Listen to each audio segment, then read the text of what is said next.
Mission घोटाले की। जल जीवन मिशन घोटाले में प्रवर्तन निदेशालय ने पूर्व मंत्री महेश जोशी को समन भेजा है। आज जयपुर प्रवर्तन निदेशालय में महेश जोशी को बुलाया गया है और जल जीवन मिशन में 2000 करोड़ के घोटाले को लेकर महेश जोशी से पूछताछ होगी। इससे पहले महेश जोशी के करीबी संजय बड़ाया से पूछताछ हो चुकी है। 2 दिन तक कारोबारी संजय बड़ाया से ईडी की टीम ने ईडी के अधिकारियों ने पूछताछ की थी और अब पूर्व मंत्री महेश जोशी तक जांच की आंच पहुंची और अब उन्हें ईडी ने बुलाया है। मेरे सहयोगी आशीष मेरे साथ जुड़ गए, सीधे आशीष का रुख करते हैं। आशीष, आज जयपुर ईडी ऑफिस में बुलाया गया है महेश जोशी को। हालांकि उनकी मुश्किलें पहले भी कम नहीं थी, लेकिन इस पूछताछ के बाद उनकी मुश्किलें किस हद तक और बढ़ जाएंगी? देखिए, ईडी लगातार कड़ियां जोड़ने का काम कर रही है। जल जीवन मिशन घोटाले को लेकर 2000 करोड़ का ये घोटाला हुआ था, जिसमें अब ईडी लगातार जो पूछताछ है जो कड़ी से कड़ी जोड़ने का काम कर रही है। इससे पहले पूर्व मंत्री महेश जोशी के करीबी संजय बड़ाया जो कि प्रॉपर्टी कारोबारी है, उनसे पूछताछ की गई है। 2 दिन तक ये लंबी पूछताछ की गई थी, तकरीबन 12 से 14 घंटे तक एक दिन में पूछताछ की गई और उसके बाद में महेश जोशी को ईडी का समन भेजा गया है। परसों ही ये समन दोपहर में भेजा गया था और आज ईडी ने दफ्तर में पेश होने के लिए महेश जोशी को समन भेजा है। तो 9:30 बजे ये जो सरकारी दफ्तर है वो खुलते हैं, तो देखना होगा कि कितने बजे महेश जोशी ईडी के दफ्तर में पेश होते हैं। कल महेश जोशी से भी हमारी बातचीत हुई थी, तो उन्होंने ये कहा था कि फिलहाल मुझे ईडी का समन मिला है और मैं जिस तरीके से वकीलों से राय लेकर आगे जो बात है वो डिस्कस करेंगे। लेकिन फिलहाल जो महेश जोशी के साथ साथ तमाम जो इंजीनियर्स हैं उनके ठिकानों पर भी ईडी के छापे पड़े थे।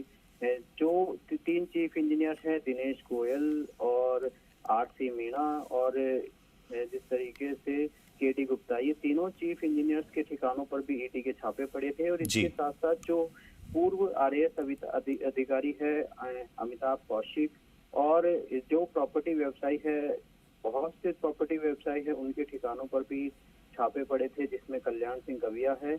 और लगातार जो कड़ियां है वो जोड़ने का काम कर रही है। और इसके साथ साथ जलदाय विभाग से ईडी ने 3 साल का जो डेटा है पदमचंद के जो फर्म है श्री श्याम और गणपति ट्यूबवेल, उनकी भी जानकारी ईडी ने मांगी थी। यानी कि उस जानकारी के मिलने के बाद में लगातार जो ईडी है वो कड़ियां जोड़ने का काम कर रही है और कई अहम खुलासे इस पूछताछ में हो सकते हैं और संभवतः ईडी की कार्रवाई और भी तेज आगे बढ़ सकती है।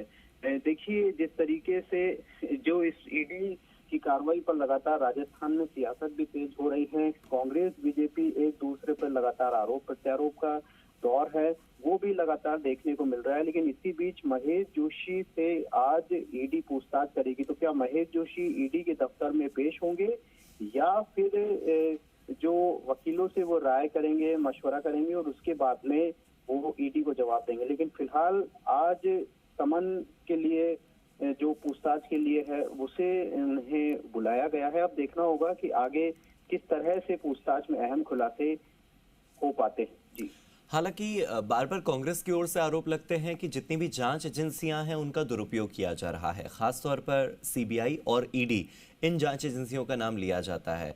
तो क्या एक बार फिर से कांग्रेस की ओर से इस पूरे एक्शन को या समन देकर जो पूछताछ के लिए उन्हें बुलाया जा रहा है, इसे केवल जांच एजेंसियों के दुरुपयोग का नाम दिया जाएगा? क्या इस पर भी अब राजनीति होगी जयपुर में? देखिए, लोकसभा चुनाव नजदीक है तो निश्चित तौर पर राजनीति तो इसमें होगी ही, क्योंकि जिस तरीके से लगातार कांग्रेस ये आरोप लगाती है कि चुनाव से पहले एजेंसियों का दुरुपयोग किया जाता है। लेकिन दूसरी तरफ ईडी लगातार जो तथ्य जुटाने का काम करती है, लगातार जो तथ्यों के हिसाब से ही उन्हें लगातार जो कार्रवाई है वो करती है। फर्जी अनुभव प्रमाण पत्र का जो मामला है उसके बाद में ईडी ने ये पूरा शिकंजा कसा है और पदमचंद ने इरकॉन के नाम पर फर्जी प्रमाण पत्र बनाए थे और उसके बाद में जो ठिकानों पर छापेमारी की थी, जिसमें जो बड़े ठेकेदार है जलदाय विभाग के, उनके ठिकानों पर भी छापेमारी देखने को मिली थी। तो निश्चित तौर पर ईडी लगातार पूरे साक्ष्य के साथ में लगातार जो छापेमारी है वो करती है, ईडी अपना काम कर रही है। तो निश्चित तौर पर ये देखना होगा कि आगे किस तरीके से अहम खुलासे इसमें हो पाते हैं, क्योंकि देखिए, दो जो ठेकेदार है वो बड़े ठेकेदार है, एक तो पदमचंद और दूसरा शिवरतन अग्रवाल। इस पर लगातार जो शिकंजा है वो ईडी कर रही है और इस पूरे मामले में पदमचंद जो कि ठेकेदार है उसके बेटे को भी गिरफ्तार कर चुकी है। पीयूष जैन को ईडी पहले ही गिरफ्तार कर चुकी है, 4 दिन की रिमांड वो ले चुकी है और इस रिमांड के बाद में जो संजय बड़ाया है उनसे पूछताछ की गई है 2 दिन तक और उसके बाद में पूर्व मंत्री महेश जोशी को ईडी का समन भेजा गया है। यानी लगातार जो कड़ियां है वो जुड़ती जा रही है भ्रष्टाचार को लेकर। अब देखना होगा कि आगे किस तरीके से अहम खुलासे इसमें हो पाते हैं और आगे किन किन अधिकारियों को पूछताछ के लिए बुला पाती है। जो डिपार्टमेंट के जो तत्कालीन एसीएस है सुबोध अग्रवाल जो कि वरिष्ठ आईएएस है, उनके ठिकानों पर, उनके घर और दफ्तर पर भी ईडी के छापे पड़े थे। तो कई सारे जो फैक्ट है, कई सारे जो तथ्य हैं वो इस पूछताछ के बाद में भी सामने आ सकते हैं। देखना होगा कि ईडी कितनी तेजी से ये कार्रवाई आगे बढ़ाती है और कितने अहम खुलासे इस पूरे मामले में हो पाते हैं। जी ठीक है, बहुत बहुत शुक्रिया आशीष इस जानकारी के लिए, मेरे साथ जुड़ने के लिए।